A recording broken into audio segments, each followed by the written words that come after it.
બરોબર છે, એનો એક મતલબ એ પણ થયો કે તમારે ભગવાનના નજીક પણ જવું છે.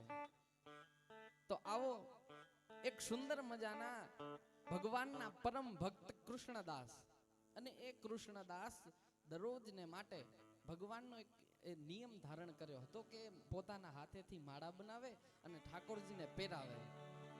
એમના ગામમાં એક સાધુ સંત આવ્યા હતા અને એ સાધુ સંત પાસેથી એમને એ નિયમ જાણ્યો હતો. તો એ નિયમ એમને 12 વર્ષ સુધી લેવાનું નક્કી કર્યું કે હું 12 વર્ષ મારા હાથે જ ઠાકોરજીને માળા બનાવીશ અને પહેરાવીશ. તો બરોબર એ નિયમને પકડી રાખ્યો અને પહેલા દિવસે ઠાકોરજીની માળા બનાવી, ભગવાનને અર્પણ કરવા ગયા, એમને પહેરાવી એટલે કહ્યું કે ઠાકોરજી આજથી હું નિયમ ચાલુ કરું છું. 12 વર્ષ સુધી હું આ નિયમને એક ધારો સતત હું તમને આ માળા પહેરાવવા માટે આવીશ, પણ માત્ર મારી એક ઈચ્છા છે કે જ્યારે 12 વર્ષ પૂરા થાય અને બરોબર 13મા વર્ષના પહેલા દિવસની શરૂઆત હોય ને ત્યારે હું તમને માળા પહેરાવા નહીં, તમે મારી પાસે માળા પહેરવા આવજો. અને આ કૃષ્ણદાસજીએ નિયમ ચાલુ રાખ્યો. 1 દિવસ, 2 દિવસ, અઠવાડિયું પૂરું થયું, 2 અઠવાડિયા, મહિનો પૂરો થયો, 6 મહિના થઈ ગયા, એક ધારો નિયમ ચાલુ. દરરોજ જાય એટલે કે ઠાકોરજી જો આજે આપણા નિયમને 6 મહિના થઈ ગયા છે, હવે બસ માત્ર 11 વર્ષ ને આટલા મહિના રહ્યા છે, વરી પાછા આ વર્ષ પૂરું થાય. ઠાકોરજી હવે તો 11 વર્ષ જ આખા બાકી હો. વરી 2 વર્ષ, 3 વર્ષ, આમ 5 વર્ષો વીતી ગયા. માળા પહેરાવા જાય, ઠાકોરજી આજે તો 5 વર્ષ થઈ ગયા હું તમને માળા પહેરાવું છું, હવે ખાલી 6 જ વર્ષ બાકી છે હો. આમ દરરોજ માટે ઠાકોરજીને ટકોર કરે અને બરોબર નિયમનું એકદમ સરખી સચોટ રીતે પાલન કરે. આમ વર્ષો વીતતા ગયા ને કૃષ્ણદાસજી ઠાકોરજીને માળા પહેરાવતા ગયા. બરોબર સમય વીતતા 12 વર્ષ પૂર્ણ પણ થઈ જવા આવ્યા. છેલ્લો એક દિવસ બાકી હતો અને કૃષ્ણદાસજી ભગવાન પાસે જાય, રડતા રડતા જાય છે કે આજે તો છેલ્લો દિવસ, મારા જીવનના 12 વર્ષ મેં ઠાકોરજીને મારા અર્પણ કરવાની અંદર નીકાળી દીધા છે, હવે આજ છેલ્લો દિવસ છે મારા આ ભક્તિનો, આ નિયમનો. હું ઠાકોરજી તમને માળા પહેરાવી દઉં છું, પણ કાલે હું નહીં આવું, કાલે તમારે આવવું પડશે. અને કૃષ્ણદાસજી માળા પહેરાવી ઠાકોરજીના દર્શન કરી બરોબર પોતાના ઘરે જાય છે. ઘરે જઈને એટલા બધા ઉત્સુક થયા કે કાલે તો ઠાકોરજી સ્વયં પરમાત્મા મારા ઘરે માળા પહેરવા આવવાના છે. તો એ ઘરને સાફ સફાઈ કરી એકદમ સજાવી દીધા, એકદમ તૈયાર કરી સુંદર મજાના આંગણાને બોવારી નાખ્યા, ફૂલડાની આમ હારમાળાથી એક પગદંડી રસ્તો બનાવ્યો કે ઠાકોરજી આવશે. કલાકે ગુલાબજળ છાંટે. બરોબર 12 વર્ષ પૂર્ણ, 13મા વર્ષની પહેલી સવાર, અને કૃષ્ણદાસજી અંદરથી એટલા બધા આનંદિત કે 12 વર્ષ મેં નિયમ ધારણ કર્યો, હવે તો ઠાકોરજી આવશે જ. બરોબર સવારના એ ઉઠી અને ઠાકોરજીની ઓલી માળા બનાવવા તૈયાર થઈ ગયા, માળા બનાવવા લાગ્યા. બની ગઈ માળા, તૈયાર થઈ ગઈ એટલે જોયું આમ સૂરજ સામે કે હા હવે તો બરોબર ઠાકોરજી આવતા જ હશે, સમય તો થઈ ગયો છે. બારે જાય ગુલાબ જળ છાંટે કે ઠાકોરજી આવશે એટલે ઘર સુગંધિત તો હોવું જોઈએ ને.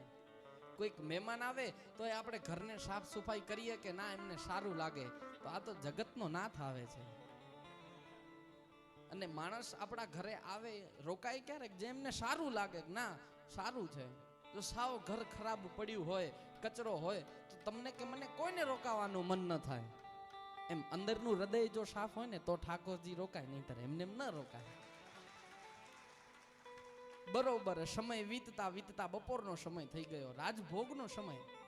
કૃષ્ણદાસ વિચારવા લાગ્યા કે હજી ના આવ્યા, ઓહો મને લાગે રાજભોગ જમીન પછી આવશે. એટલે રાજભોગનો સમય ગયો, બરોબર સાંજ પડવા લાગી, તોય હજી ઠાકોરજી આવ્યા નહીં. અને કૃષ્ણદાસ એકદમ ગુસ્સે થઈ અને પોતાની ઓલી માળા, ભગવાન માટે કેટલા બધા ભોગો બનાવ્યા હતા જમવા માટે, એ બધાનો એક પોટલો ભરી અને હાલવા લાગ્યા કે આ ઠાકોરજી 12 વર્ષ મેં જેમની પાછળ કાઢ્યા અને હજી જો એ મારી પાસે એક માળા પહેરવા ખાલી માળા પહેરવા મારા ઘરે નથી આવી શકતા, આ મારું શું કામ કરશે? મારે આવવાની ભક્તિ જ નથી કરવી, હાલો હાલો હું તો જતો રહું. અને મનની અંદર વિચાર કર્યો કે જાવું તો ખરો, પણ જાવું ક્યાં? એટલે વિચાર કર્યો કે કૃષ્ણને મેકો રાધાજી પાસે જાઉં, બરસાના બાજુ નીકળું. એટલે પોતાના ગામમાંથી નીકળી ઓલો પોટલો બધો લઈ અને ગામની બારે નીકળતા હતા, ત્યાં મોટું ગાયોનું ધણ આવ્યું. ગાયોનું ધણ એટલું બધું મોટું હતું, કૃષ્ણદાસજી આ બાજુ બેસીને વાટ જોતા હતા કે નીકળી જાય ગાયો એટલે હું પછી સાંજનો સમય છે ગામની બારે નીકળી જાઉં. અને એ જ ગાયોમાંથી એક ગોવાળ આવ્યો અને ગોવાળ કૃષ્ણદાસજીને મળ્યો કે અરે ભગત તમે ક્યાં જાઓ છો? તો કે બસ 12 વર્ષ મેં આની પાછળ કાઢી નાખ્યા, ન હજી સુધી મને કાંઈ એનું ફળ આપ્યું કે કાંઈ નહીં. જો 12 વર્ષ મેં બીજા શેમાં નાખ્યા હોત ને તો અત્યારે હું કોઈક એક વિષયની અંદર પારંગત થઈ ગયો હોત. આનું તો મને કાંઈ ફળ ન મળ્યું. તો એ ગોવાળીઓએ કહ્યું કે તો પછી ભગત એમ કરો, તમે મારી સાથે અહીંયા બેસો, ગાયો બહુ બધી છે, બેસીને આપણે વાતો કરીએ. બંને જણા બેઠા ને બેઠા બેઠા વાતો કરવા લાગ્યા. એમાં ઓલા ગોવાળિયાએ પૂછ્યું કે ભગત આ પોટલામાં શું છે? ભગતે કહ્યું કે કાંઈ નહીં, એ ઠાકોરજી માટે મેં 56 ભોગ બનાવ્યા હતા, માળા બનાવી હતી, આ બધોય મારો ભાવ હતો, પણ ગ્રહણ કરવા એ આવ્યો જ નહીં. મેં તો વાત સાંભળી હતી જો સાચો ભાવ હોય તો આવે, 12 વર્ષથી આટલો સાચો ભાવ ને એકે વાર આવ્યો નહીં. એટલે ઓલા ગોવાળિયાએ કીધું તો પછી રેવા દો, હાલો આપણે બે ખાઈ લઈએ, ઠાકોરજી ખાય કે ન ખાય. એટલે આમે સાંજનો સમય હતો, કૃષ્ણદાસજીને ભૂખ લાગી હતી. કૃષ્ણદાસે પોટલો ખોલ્યો ને ગોવાળિયો અને કૃષ્ણદાસ બંને સામે જોતા હતા. ત્યારે કે ખા. તો ગોવાળિયો કે મારા હાથ તો કે ગોબર વાળા છે, હું કેમ ખાવું? એમ કરો તમે મને ખવડાવો ને. એટલે મનમાં વિચાર કર્યો પાછો, હા હવે જાતા જાતા એ કે સેવા કરાવી લો. પેલા એનો સ્વામી સેવા કરાવે, હવે એનો ગોવાળિયો સેવા કરાવે. એટલે કૃષ્ણદાસજીએ ગોવાળિયાને ભોજન કરાવે, પોતે ભોજન કરે ને બે તૃપ્ત થઈ ગયા.